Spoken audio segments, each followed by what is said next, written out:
So maybe you're someone who goes to therapy, who does the journal prompts, the inner child work, the reparenting work, the shadow work, the work, and you feel beyond frustrated that you're not healing.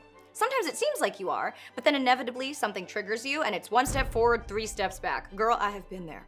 And there is one powerful tool that has helped me heal when I'm particularly stuck, which I will get to in a second, calm down. But first, I want to address that the reason you're not healing is usually because you're too attached to and identified with your pain. As much as we say we hate our trauma, sometimes we build our entire identity around it. Carolyn Myss put it eloquently in her book, Why People Don't Heal and How They Can, when she said, the sharing of wounds has become the new language of intimacy, a shortcut to developing trust and understanding. Hello, trauma bonding. When you are too invested in being damaged, you block your own healing. And look, I get it. It is very hard to let go of your attachments to chaos, pain, and your victimization. There is comfort in suffering to some degree. And as much as we can consciously say we want to heal, when that pain is comfortable and familiar, our brain will seek out to reaffirm it even if it's painful. So take a good hard look at yourself. Do you rehash your trauma again and again and again with friends? Do you use it as an excuse to prevent you from getting outside of your comfort zone and trying new things? Do you rely on this narrative to keep you small? Sometimes we're too invested in being broken to allow our tragedies to be transformed into something healing and beautiful. Which brings me to how to heal. So in Viktor Frankl's book, Man's Search for Meaning, he says that in some way, suffering ceases to be suffering the moment it finds meaning. Dr. Frankl is a prominent Jewish psychiatrist who survived the camps of Auschwitz and Dachau.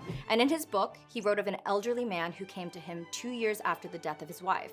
The man was severely depressed and unable to overcome this loss. Dr. Frankl was able to reframe the man's sorrow by asking, consider this. What if you had died first and your wife had survived? What would that be like for her? The man immediately was like, oh, that would be awful, absolutely terrible. She would be suffering so much. So Dr. Frankl was able to point out that she has been spared the suffering, and the price for that sparing was that her husband had to suffer in her stead and mourn her. Apparently, he was so moved by this, he simply stood up, shook Dr. Frankl's hand, and left, never to return again. Therapy achieved! Good for you, sir. The rest of us have to do it for years, but cool. So this is gonna be a difficult exercise, but I've done it for every awful event in my life. My sister's suicide, my sexual assault, the worst romantic and platonic breakups I've ever had. It's a bitch, but it works. I want you to sit down, think about what you wanna heal, and ask yourself this question. How can I turn the worst thing that's ever happened to me into the best thing that has ever happened to me? List it out, be very practical. So in the case of my sister's suicide, I realized if I could heal other people and prevent them from taking their own lives, then my suffering would have meaning. In the case of my breakup, I thought if I can utilize this pain to become the best version of myself and to learn how to love myself, then my suffering would have meaning.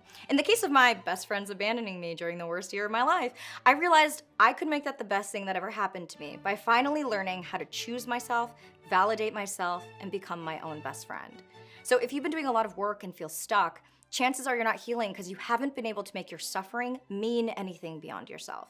You're likely very comfortable in this pain, chaos, and being a victim because it is familiar to you. But when you can powerfully reframe your suffering as a bridge to something better, to something meaningful, purposeful, and beautiful, your suffering will not go away, but it transforms.